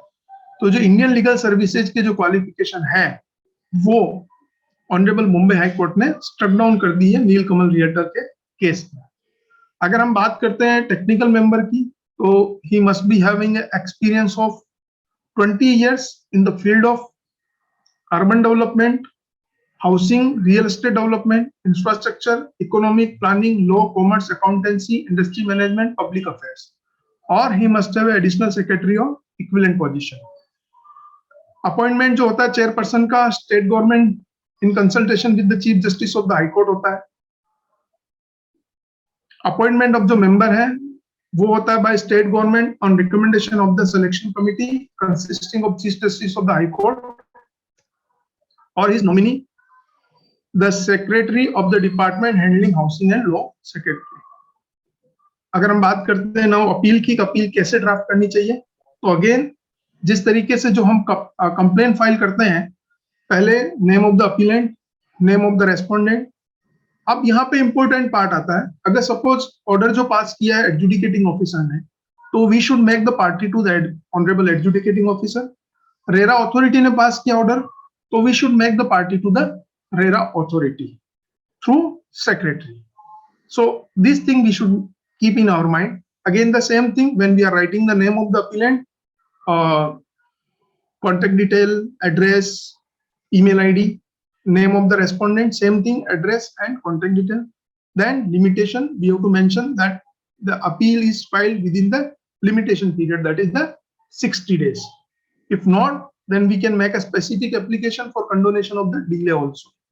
Fact of the case, क्या जो भी fact of the case है. Then after, what relief we are seeking, any interim order we are seeking. अब यहाँ पे हम interim order की बात करते हैं तो generally आपने देखा होगा, RERA authority when pass the order, appeal is filed, it's take almost 60 days sometime. In most of the cases, RERA authority pass the order, whatever the order they pass, Honorable RERA authority says that the order has to be complied within 45 days. अब 60 दिन का अगर time limit है appeal file करने का, and if somebody files the appeal after 45 days, then what? So we should ask the prayer before the Honorable Appellate Tribunal that the order passed by the RERA authority should be stayed. अगर वो stay हो जाएगा तो RERA authority cannot take a action against the order as per section 40. वो execution जो है order, उसका कोई अगर application होता है तो वो proceed नहीं होगा. जो डॉक्यूमेंट हमको सर्टिफाइड करने पड़ते हैं वो है रेरा जो अथॉरिटी ने ऑर्डर पास किया उसकी certified copy. We always maintain the practice to file the English translated copy. आप सबने देखा होगा सारे ऑर्डर्स जो आते हैं वो गुजराती में आते हैं. So we generally always convert the order into the English and we attach that order. Then whatever the document is relied. Now what is the non observance of the order compliance, मतलब जो भी result है, अगर RERA authority का जो order है अगर वो प्रमोटर नहीं फॉलो करते हैं, so there can be penalty imposed, per day penalty can be imposed. You must have heard in one of the matter the RERA authority imposed a penalty of 10,000 per day. In another matter is 1 lakh rupees is penalty also imposed, which can be maximum to 5% of the project cost. In case the order of the authority is not complied by the real estate agent or the allotee, then the per day penalty can also be imposed or maximum 5% of the flat price. Order of the tribunal अगर complied नहीं किया गया है by the promoter, then per day penalty with maximum 10% of the project cost or 3 साल खाना पीना मुफ्त, मतलब behind the bars, or both. अगर appellate tribunal का order which is not complied by the real estate agent or the allotee, then the per day penalty plus maximum 10% of the flat price or office price, and then again खाना पीना free 1 year imprisonment or both. Now जो order जो adjudicating officer या RERA authority का होता है interest और penalty compensation का, अगर वो recover करना है, so how it would be recovered? So recovery of the interest and penalty or compensation from the promoter, agent or allotee will be recovered as an area of the land revenue as per the section 40 subsection 1. If we talk about the application of execution of the order, section 40 subsection 2. Appeal to the High Court. Any person aggrieved by the decision or order of the appellate tribunal may file appeal before the High Court. अब यहाँ पे एक बहुत बड़ा judgement है Gujarat high court का. Matter गया है सुप्रीम कोर्ट में. सूरत के एक रियल एस्टेट डेवलपर का एक प्रोजेक्ट है, उसमें रजिस्ट्रेशन की जो एप्लीकेशन है वो रिजेक्ट की गई थी ऑनरेबल रेरा अथॉरिटी ने. Matter went before the appellate tribunal. Appellate tribunal का जो ऑर्डर आया वो फेवर में था प्रमोटर के. Appeal filed by the RERA authority before the high court. In the high court, promoter raised the objection that RERA authority cannot file the appeal to the High Court. Then Honorable High Court rejected the objection and passed the order that RERA authority can also file the appeal to the High Court. Against this order, promoter went to the Supreme Court, challenging the order of the Honorable High Court. So this is one of the most important judgment as far as the Gujarat RERA is concerned, that matter went before the Honorable Supreme Court on the basis of maintainability of the complaint, that whether RERA authority can file the appeal to the High Court or not. Appeal again is to be filed before the High Court within 60 days. Appeal is to be filed if the order to appellate tribunal is given on any one more of the ground specified in section 100 of the code of CPC. ये जो ground है वो क्या है, हम अगर कोई भी अपील हाई कोर्ट में फाइल करते हैं तो which is not filed on the basis of the merit of the case, it is on the law point. So honourable high court जो हाई कोर्ट कभी भी कोई भी अपील है वो फैक्ट और मेरिट पे नहीं सुनता है, वो क्वेश्चन ऑफ लॉ पे डिसाइड होती है. सो दैट ओनली मैटर और ground for which we can go before the high court. High court 60 days के बाद भी अपील को एंटरटेन कर सकते हैं. अब जो section right, these are the three important section. Bar of jurisdiction, section 79. This provision bar the civil court to entertain any suit which are related to contravention of the RERA. अगर RERA से related कोई matter है तो वो civil court में नहीं जा सकता है. Application of the other law is not barred. The provision of this act shall be in addition and not in derogation of the provision of the another law for the time being in force. तो ये जो provision है, right, ये क्या बोलते हैं कि हम RERA, कंज्यूमर और IBC तीनों में जा सकते हैं. बहुत इंपॉर्टेंट जजमेंट है Pioneer Urban Land and Infrastructure Limited versus union of India. Right, ये क्या बोलता है कि आप कंज्यूमर में भी जा सकते हो, रेरा में भी कंप्लेंट फाइल कर सकते हो और IBC में भी जा सकते हो. अभी आप ऐसा समझेंगे, थोड़ी देर पहले मैंने बोला कि कंज्यूमर कोर्ट से कंप्लेंट विड्रॉ करने के बाद हो सकती है. So it is kind of an example. We have a potato, आलू हमारे हाथ में है. अब आलू की हमको सब्जी बनानी है, उसका आलू का पराठा बनाना है या वेफर्स बना के खाने हैं. ये तीन ऑप्शन हमारे पास है. राइट, आलू ही है, मैटर एक ही है. How we can go before the authority, how can we go before the IBC and consumer, that's we have to articulate and we have to file the complaint. But yes, we can go before all the courts. Act to have a overriding effect.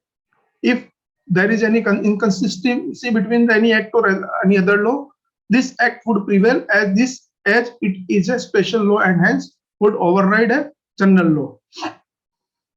तो example, अगर कोई contract execute हुआ है builder और allottee के बीच में, अगर उसमें कोई रेट ऑफ इंटरेस्ट पेबल नहीं लिखा है तो वो कॉन्ट्रैक्ट एक्ट को ओवरराइड कर देगा रेरा लॉ और उसको डिले पोजीशन के लिए MCLR + 2% के हिसाब से इंटरेस्ट दिया जाएगा. ये बहुत इंपॉर्टेंट जजमेंट्स हैं. अगर हम इन जजमेंट्स को स्टडी करते हैं तो काफी सारी चीजें जो है रेरा लॉ के बारे में क्लियर हो सकती है.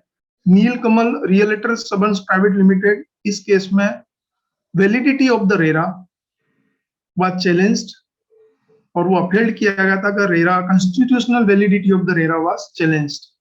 और सबसे इंपॉर्टेंट पार्ट ये था कि जो रेरा के प्रोविजन है सेक्शन 12, 18, जैसा कि मैंने आपको सेक्शन 12 बताया था, 2012 में एडवर्टाइजमेंट किया था, रेरा आया 2017 में, तो क्या एप्लीकेबल होगा 2012 के एडवर्टाइजमेंट में? तो आंसर आया यस. तो ये जो मैटर है इसमें constitutional validity of the RERA as well as what provision, whether it is applicable prospective, retrospective or retroactive, ये कैसे applicable है ये डिसाइड किया गया था. अगर हम सिंपल समझें, प्रोस्पेक्टिव क्या होता है कि कोई भी चीज हो फ्यूचर से एप्लीकेबल है. राइट, अगर हम ट्रिपल तलाक की बात करते हैं तो फ्यूचर से एप्लीकेबल है.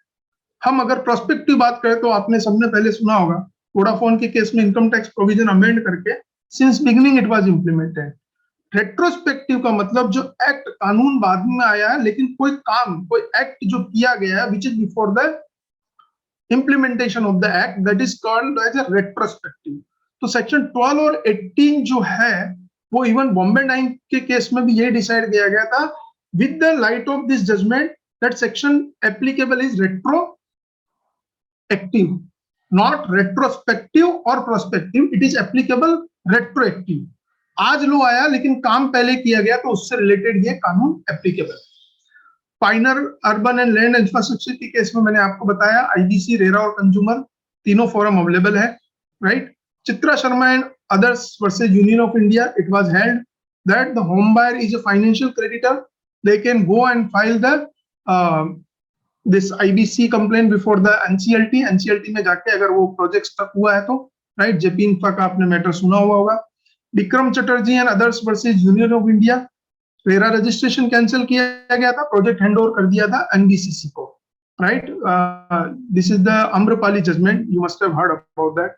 निपुण Singhvi versus state of Gujarat, इसमें PIL फाइल करी गई थी. जो अपीलेट ट्रिब्यूनल था, जो फूड सेफ्टी अपीलेट ट्रिब्यूनल को उसके लिए PIL फाइल करी गई थी और परमानेंट अपीलेट ट्रिब्यूनल बनाया गया. Narayani reality infrastructure section 11 subsection 2 का जजमेंट, जो कि it went before the high court. So this is the from my side, friends, and apart from that, I would like to share one another important thing which is said in my introduction part also. Recently, we have come up with this Gujarat RERA manual book, which is published by the Taxman, which covers the entire RERA law, Gujarat RERA rules, regulations, order circular, and various judgment of the various RERA authority, which is recently published by the Taxman. And thank you for patience hearing. Any questions are there, we can take up, or we can take up. You can personally contact to me also. I will be available, or through the ICA help desk, we can revert on to this. So this is from my side, friends.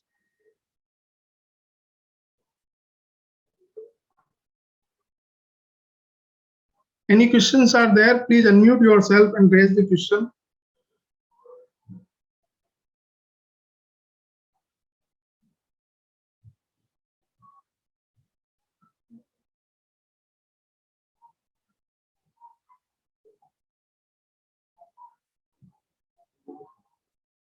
Any questions is there, friends?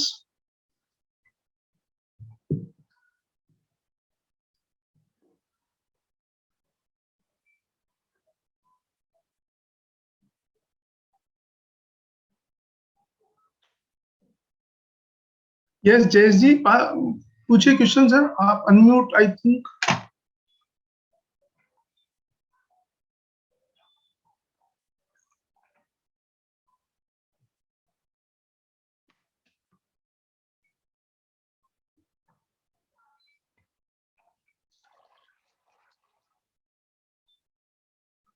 Jayesh ji unmute करिए अपने आप को और question पूछिए please. Hello. कई बार क्या होता है सर कि हम जब प्रोजेक्ट कंप्लीट आने का होता है, कोई स्टेज आता है, तब अलॉटी बहुत बार प्रेशर करते हैं बिल्डर के, भाई हमको रेंट भरना पड़ता है तो हमको पोजीशन दे दो. व्यू नहीं आया होता है सर. और उस टाइम अगर ये सब कॉमन एमिनिटीज वगैरह नहीं कंप्लीट हुई होती है तो सर वो नॉन कॉम्प्लायंस में आएगा सर? ठीक है सर. अगर सपोज एग्जांपल आपने प्रोजेक्ट कंप्लीशन की डेट लिखी है, एग्जांपल ये अभी चल रहा है 2021.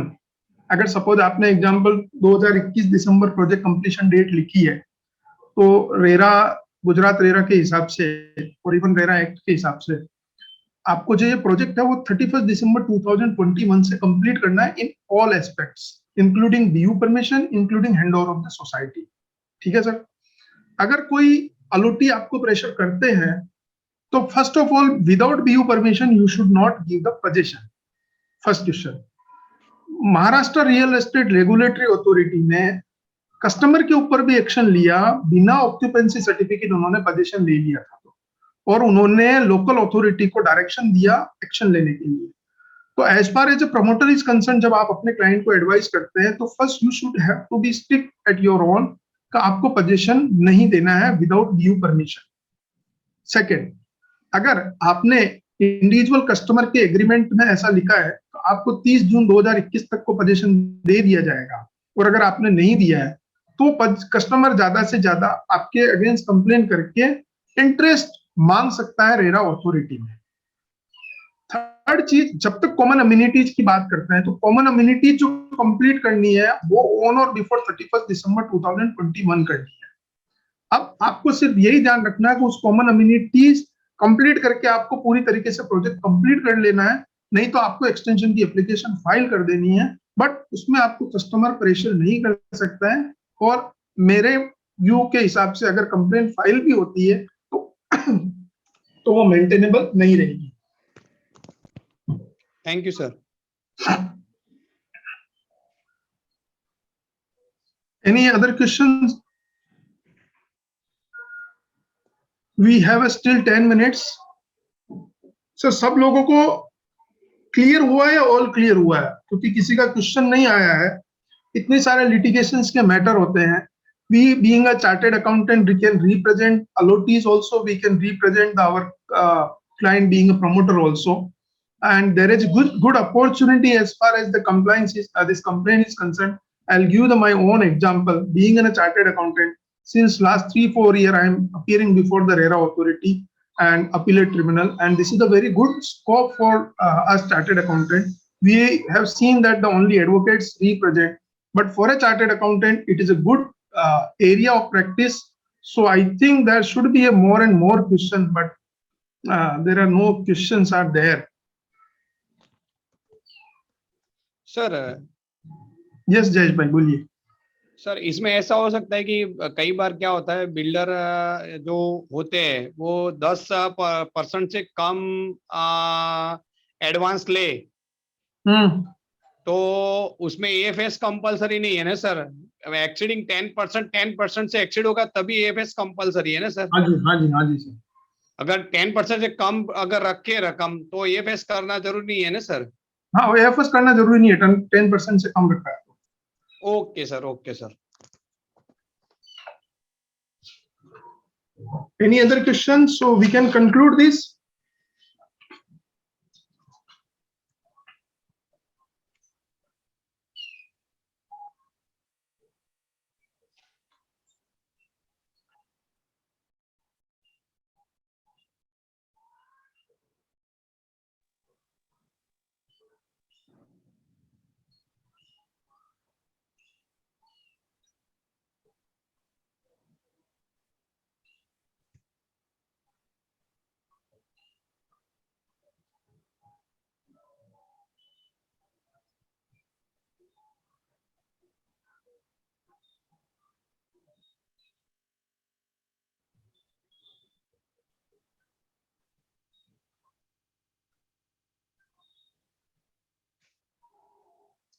Okay, friends. So thanks a lot. Thanks for your patience evening. I think we will conclude this session.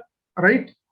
Anybody, any questions is there? You can contact on my mobile number, email ID also, or ICL Ahmedabad branch RERA help desk also.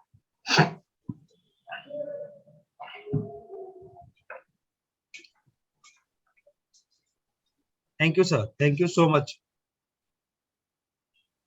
Okay, Sahil bhai, we'll conclude. Right? Ji, sir. Thank you so much for giving in that knowledge. Thank you, sir. Thank you. Thank you.